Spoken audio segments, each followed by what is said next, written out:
Hey, what's good? A Pay Me No Mind episode. The podcast does exist. That's Pay Me No Mind Sports and Entertainment. I'm RL Woodson, or just Wood, the host of the Pay Me No Mind Sports and Entertainment podcast, as well as the Bite Down Boxing podcast. Um, haven't done a Pay Me No Mind show in quite a minute, but I just wanted to touch base on some sports stuff. The first being Zion Williamson coming back for the Duke Blue Devils. I was on the road yesterday, so I did not get to check the game out. But I want to just say, I just want to salute that kid. I had never even heard him talk until after I think the game against Duke.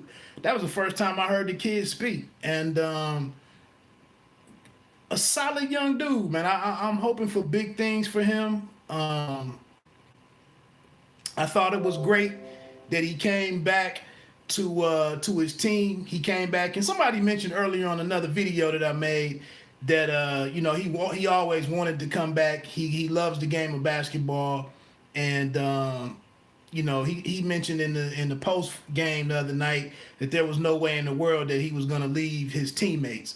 So all of that is just I'm picking up everything that he's laying down along those lines.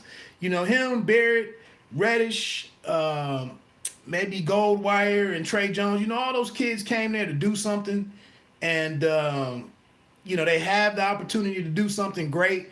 But I think for me, the main thing is I'm just grateful that the kid got to insert himself into the history books of the rivalry with the North Carolina Tar Heels. I think that would have been very unfortunate if he didn't get a chance, if he never would have gotten a chance to lace him up against the Tar Heels and play a real game. So this wasn't a regular season game, but maybe it's even better to be in the ACC tournament. As storied as that tournament is, all the things we've seen there. Still, my man Randolph Childress from back in the day, and many other great things that we've seen in the ACC tournament over the years. But just phenomenal that this kid could come back. Had the 13 for 13 game against Syracuse for his return up. I think that was his first game back, and then to turn around against UNC, the arch nemesis, the arch rival, and to go 13 of 19 against them and put up 31 points and kind of lead the way and putting down UNC. Just ecstatic that he could have that type of impact on the series or on the rivalry, and get everything that he went to school, and now having to go to school for 1 year. It's just great that he gets to have that experience and that moment. And I think they already beat the next team to win the conference tournament. I've been busy today, but that's just real dope, man. It just goes to show, sometimes doing the right thing and playing your role in a particular stage of your walk or your journey, pays off sometimes. And I think, with him signing and making the decision to go to Durham to play at Duke and play for Coach K, you definitely have to believe that, participating in the Duke UNC, the Tobacco Road rivalry was one of the chief parts in that go into that decision. So I'm just, like I said, man, it's phenomenal that he got a chance to experience that. And another thing, as I get ready to move on to my Detroit Pistons thing, I think another excellent point is I thought it was great to come back, because it's things and it's different things that can occur, different feats that he can have in this ACC tournament, which he's already done, and now going into March Madness, it's things that could lead to bigger endorsement deals. That first rookie deal, or that rookie deal is limited. They have the rookie cap or the cap on the rookie deals. So the money is kind of set. But there are things that he might do in this tournament that might lead to bigger money being thrown at him from Nike.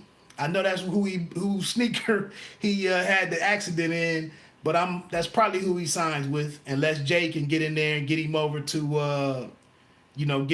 Puma or something, or Adidas, if they can put enough money to put the money together to make it happen over there. But Nike, it probably happens with Nike. I mean, if we're keeping it funky, but so yeah, that's just yeah. You know, it could be a buzzer beater. It could be a huge iconic Grant Hill type alley-oop dunk. It could be a huge block. You know, it could be going 15 for 15. You know, a la Christian Laettner or whatever his big game was against. I don't know if that was UNLV. This is what happens when you don't take all your notes and then you just think of things to add into your argument. So that might be, I think it was UNLV where he had the game where he only missed a bucket or two. But he could have some kind of performance like that, you know, brings in different companies besides whoever he makes his athletic apparel endorsement deal with. It could be, you know, Uber or something, or Chipotle or something. I don't know.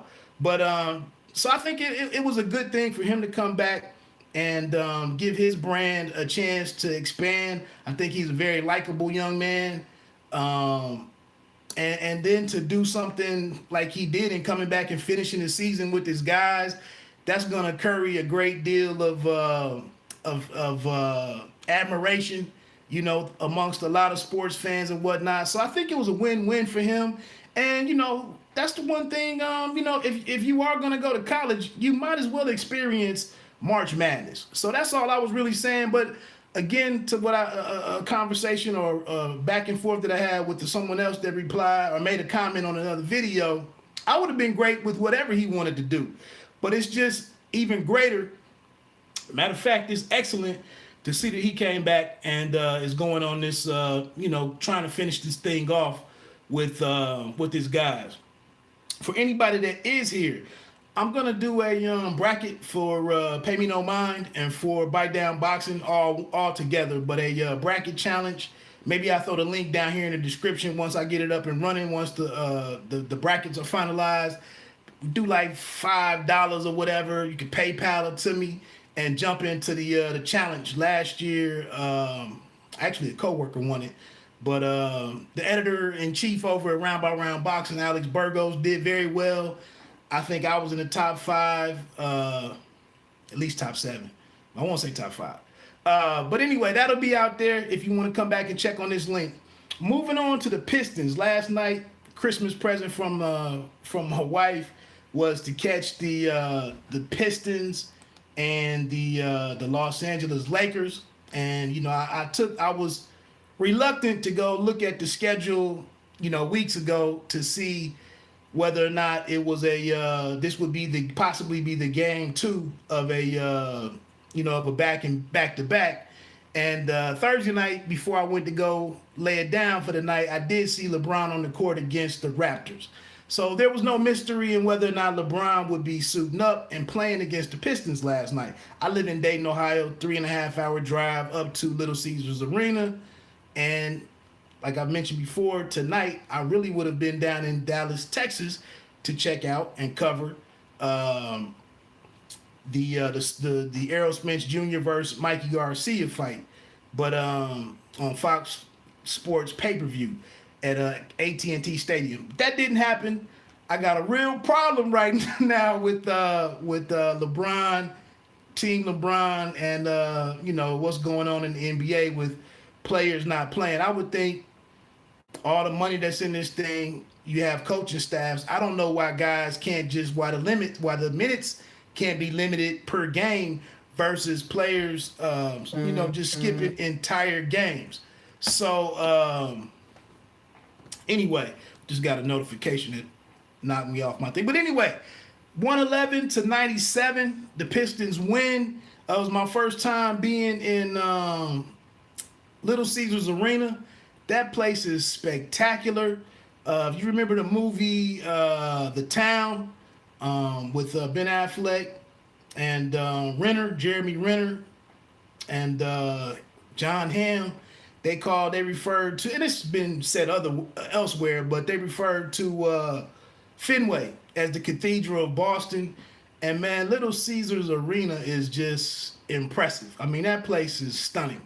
I wish I could have hung out afterwards and just took in some of the. They had a band playing in one of the restaurants. Kid Rock has a joint in there. I'm not gonna hate on him because of his political views, but anyway, just awesome, man. I was blown away by the whole situation. But looking at the game, I just wanted to get my thoughts out there on the Pistons. I check out the Pistons Facebook page a lot, and I told you I did a rant a couple of weeks ago on this uncensored show for Team Left Jab Radio, and had a great time doing that. And last night it just drove home my points even more. A venue like that, a city like that that's not given the love nationally like it may have once garnered when it was the fourth biggest city or fourth largest country fourth largest city in the country back in the late 80s, early 90s or whatever. And then all that it's meant to the manufacturing base in this country. So now things are what they are. And, we had the flight from the city and all of that. But I just wish it was a team that was championship caliber. And despite a lot of the optimism and the diehards out there for the team, I salute you guys. It's commendable. But I think if you look at things, it's going to be a challenge. Last night, no LeBron and, JaVale McGee. This kind of highlights my point. I think we're a little soft in the middle and just defensively in general. Somebody like there was no Ingram. Obviously no Hart didn't play. No Lance Stevenson, no loss there. The ball cat, I don't even think he showed up last night. I don't even think he made the trip. But no LeBron, obviously. But JaVale McGee has 20 points against Drummond. And I've had a thing with Drummond and his defense ever since he had the 50-point game dropped on him by Anthony Davis, and the brother ended the game with like one foul. So it's like, how does somebody go for over 50 on you when you end the game with one or two fouls? Like, are you really trying? But Griffin, you can't depend on him. I don't know. We'll have to see what happens in the postseason, but I don't think you can really depend on Griffin to play the caliber of defense that we're going to need to play to beat the better teams, in the Eastern Conference playoffs. I just don't think that's really his game. And plus, we need his offensive output to bolster, the scoring. So how much would you really expect him to play defense as a player, with his years in the league, his usage to this point? He's not going to be the first guy that you expect to, lock anybody up and do banging and do all the dirty work. Drummond had 19 points last night, 23 rebounds, 11 on the offensive end. I thought his objective, one thing he was trying to add to his game this year was shooting and taking some three-point shots. And he didn't look comfortable the couple times that I saw him catch it outside. So I saw him knocking them down, though, in the video in the offseason. So it'll be interesting to see if that ever translates to what we see on the floor. But actually, it was a great night of shooting. I thought it was a little more hotter. I thought the team was a little more hotter than what they were. Ellington went 4 of 8 after having a couple ugly shots early on. He did go 50% from three-point. Reggie Jackson, I didn't realize that he even took 10 three-pointers. But I was at the team store for a minute and I missed a good stretch of the game, picking up this tea, actually. Reggie Jackson finished with 20 points and, was pretty, 30% from 33% from the floor, 6 of 19. So, not as efficient as what we would like from him. Still only, we did have 5 assists and 5 rebounds. So not a hateful game from Reggie Jackson. I actually liked his energy last night. I thought he had a more efficient game than what it really shows here. But Blake Griffin in 34 minutes only had 15 points. He got fouled a couple times early on and didn't get some calls, was sent to the ground, and kind of just never really got into the right energy, I don't think, for the game. But Galloway was the big story last night. I thought he might have hit more than 4 of 6 from 3, but he finished with 23 points. That's one of the best games I think he's had all season. And if he could continue to be that effective going into the playoffs, that's definitely a boon for the team. But Kennard only 1 of 5 from outside. He finished with 5 points. E. Smith came in and was pretty decent in his minutes, although he's at a -7 for his plus-minus differential. I thought he had a better impact than that. But amazingly, Zaza Pachulia played 9 minutes and had, I think, 5 fouls. Yeah, it was 5. He didn't foul out, but that was amazing that you could do that. Did score 4 points, though. But like I said, I just think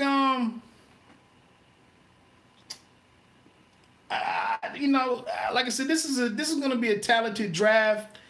It's a shame to not have a chance to grab one of the assets. But we need to do we need to find, and we're not even going to be in the top 20 most likely at this point, making it into the playoffs in all likelihood. But to not have an opportunity to draft, I mean, we're in that situation where you're looking to get a Giannis Antetokounmpo guy at like 15, or Donovan Mitchell at 13, or later in the draft. Like I just said, we won't be that high. But just saying, we need to find some talented person out there. Maybe with picking later, maybe it's a chance that it's not so much pressure on the pick being something. I don't know if that's clear, but maybe if you're picking that late, it's not so much pressure to get it right, and you just look at the emotion is not there in the pick, and maybe you make a decision and find somebody that is better than what you thought they could be maybe a year or two down the road. Versus if you're picking at 10 through 15, maybe it's more pressure and emotion in that pick to get it right. We got to get it right. Maybe if you're picking 20 to 25, maybe the feeling isn't that we got to get it right. Let's just make the most sensible pick that we can make. Or maybe we take this longer shot on something that looks like a project, but our scouting department says this person can play. This kid can play. Maybe we can find something like that. Maybe it's a kid with some interesting measurables who could be some kind of, stretch 4, or like I said, somebody like this Siakam cat from Toronto. It'd be awesome to find somebody like him, 20 to 25 or something like that. So that's the reality of the situation. We won't have a high draft pick. But this team right here, like I said, moving forward, I guess for those that want the team to try, and do things the right way, I guess being a 6th or 7th seed, I guess you're getting what you want. Me personally, I still feel like we're ill-constructed as far as we kind of need a difference maker out on the perimeter, and we just don't have that player. And I'm not sure the guys show up on a nightly basis, to resemble the go-to-work Pistons. So I don't know. Like I said, it's great that they're doing what they're doing. I like the energy in the building. Just listening to some of the fans, the Detroit fans around me, listening to their thoughts on some of the different team members that I might not value that much. It was interesting how they looked at them and how they value them. And it's more important that the team be better for the people that live there than me all the way down here in Ohio. So I don't even get to see the games on a nightly basis. One thing that I noticed was Reggie Bullock, 0 for 5 from three-point range. I don't miss that guy. I don't want to call that man trash on here, but I just was never a big Bullock fan. Coming out of UNC. Kuzma, good to see him in person. Mo Wagner got in and looked like a young guy, still figuring things out. Caldwell Pope finished with 17, really quietly in my opinion. He was 3 for 6 from 3-point range, 5 and 9 from the field. Had a real nice dunk. I can't remember who it was over, but he got the and one on that, and it was on the end that I sat at, so it was good to see that, in person. I like the way that he punched that through. But Kennard, being an Ohio guy, he's right there. He balled in high school right down the road. I would have liked to see him look a little more assertive, to catch him on a night when he was better, on a better flow. But he just, it seemed like he came in the game late. He did get 20 minutes last night. It didn't seem like that much. But I think the team was really rolling early on.